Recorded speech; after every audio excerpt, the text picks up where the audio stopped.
If you are going to check people without leverage, at least sign up for a martial arts class. Where them kicks at? Where them hands? Where them hoes? Where them throws? You know what I'm saying? Cecil.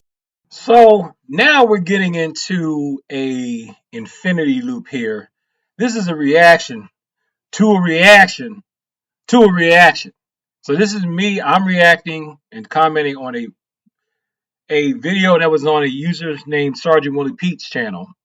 And his video is about another video where this guy, what is he, Everyday Houston Live. So I guess Everyday Houston Live is talking about a Bible video where apparently someone died because they decided to check someone. So Sergeant Willie Pete's video is called, you can't see it here, it's called Checking Savages with No Leverage is Dumb. I'm not going to go as far as to call people savages, but I'm going to just let this play and just talk about where I kind of agree. Talking about how we're going to check men, and this is what I'll be talking about. All right, this is a situation. Two individuals were fighting in Walmart, a male and a female. A man decided to check a man and went over there to check this man about what he was doing. And as I told you before, if you don't have any leverage against these people, they're not going to listen to you. So they began to fight. So the man that he was trying to check pulled out a gun and shot him and killed him. He pretty much died right there in Walmart. This is in front of his newborn child and his wife, who begged him not to go over there. This is what I'm talking about when I talk about that you can't check grown ass people, that we should just leave them alone. If something's wrong with him, you have an option. You can leave. And if you can't leave, you get a gun and you kill him yourself. He was your decision to date or be around. Now, I know it's harsh. I know a lot of things I say, it hurt people's feelings, but it's the truth. I have 3 children. Please explain to me why I'm supposed to die because of his decision and her decision. My dad told me 3 things to always remember. Either she gonna go back to him, either you gonna get killed, or you gonna end up in jail. I'm not doing any of them for other people, period. Make good decisions on the men you choose. Men, understand and know when some shit ain't working and it's time to fucking walk away. You don't have to kill over it. Walk away. Talking about how we're going to check men, and this is what I'll be talking. Now, let me say one thing. And somebody asked me today at class, so is what we're doing self-defense? I said, well, I'm teaching a martial art, but yes, it can be used for self-defense. And my definition of self-defense is me, to protect me and to protect people that are with me. Now, I put a comment on this video where I said, that's what security and cops are for.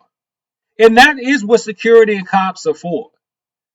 You know, we are not, in my opinion, we're not obligated to try to police other people if we're not policed, especially if they're an adult. They do not feel like they need to listen to you. And when he's talking about leverage, I suspect when he's saying leverage, he's probably talking about being armed. I could be wrong, but I'm thinking he probably feels like if you don't have a weapon on you, you really can't check these people. And I can see that as a point that they're not going to listen to you if they don't recognize you as some kind of authority figure. If you're not some kind of elder to them or somebody that they look up to, why would they listen to you? If they're already arguing or getting to the point where they're going to get violent in public, they're already off balance to the point in the mind that they're not going to listen to you. They're not going to recognize you. I know a lot of times people feel like, you know, I think some martial arts feel like, well, I should use what I'm learning to help other people. Or you could just be a concerned citizen who wants to go help other people. So let me address that first. If you want to go around and check people and feel like you want to interject people and interject yourself into their arguments to make the world a better place, why would you do that if you don't have any type of hand-to-hand training? You should recognize, or if you don't know, I'm going to tell you that if they're already upset and you interfere in their situation and they don't know you, they may physically attack you. If they're about to physically attack someone else, they may physically attack you. And also, I was told this decades ago by police officers. If it's, a couple or some kind of domestic violence situation, both people in the couple could possibly turn on you. So if you want to go around and you want to make the world a better place by saying, nobody gets involved anymore and we should help other people, would you at least sign up for a martial arts class to do that? Because things could get physical. And now, if you feel like, hey, I already know how to fight, I don't need to take lessons. It's not just about knowing how to fight and not just about hurting people. It's also knowing how to protect yourself. Once you get highly skilled, you can protect yourself with just the right amount of force so that you do as little damage to them as possible. Because if you just walk up and knock their teeth out, even if they kind of deserved it, they can turn around and sue you. Or you could end up going to jail or something because the people judging you feel like you use too much force. Even if the person has got like 30, 40, 50 pounds on you, towering over you, you use too much force. And if you want to go the route of, well, I'm going to be armed and my weapon will enable me to be able to check people, right?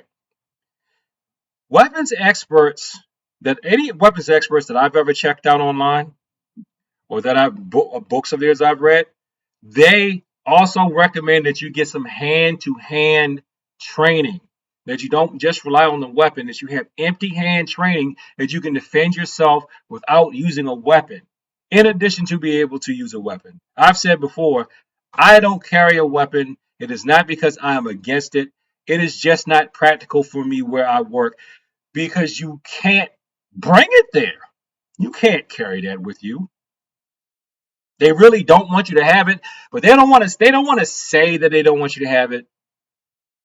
But if you look at all the rules for what happens if you happen to have a weapon, they don't want you to have it. Because why would you go through all that if it's not your primary job? So I don't think what Everyday Houston Live is saying in this instance is too harsh. I mean, if you're not a police officer and you're not security and somebody's behaving in a way where they're breaking the law or they need to call security, they need to handle that. That's their job. They're actually better trained at handling it than you would be. And in my opinion, they're better trained to handle that than I would be, even though I may be the type of person that would quote unquote train them. I can only train them in the physical stuff. I've talked to security people. They got all these other certifications that they do. They have strategies and tactics and things that they do. They work together. And plus, they have the authority to put hands on someone legally, and they'll get a little bit more leeway than Joe Schmo me, I would. Because in the eyes of law, I'm just another person. Even though I know some stuff, I'm still another person. So if you want to go around checking people, in my opinion, if you're going to do that, you're not going to take the advice other people give you of stay away from violent situations. You stay away from their arguments. Call security, call the cops if something's getting out of hand, right? Then you could at least sign up for a martial arts class so you'll stand a better chance of not being hurt or really of surviving. So thanks for watching this video. Like, comment, subscribe, share with people like to talk about the martial arts and peace. And as always, thank you for your time. I appreciate it.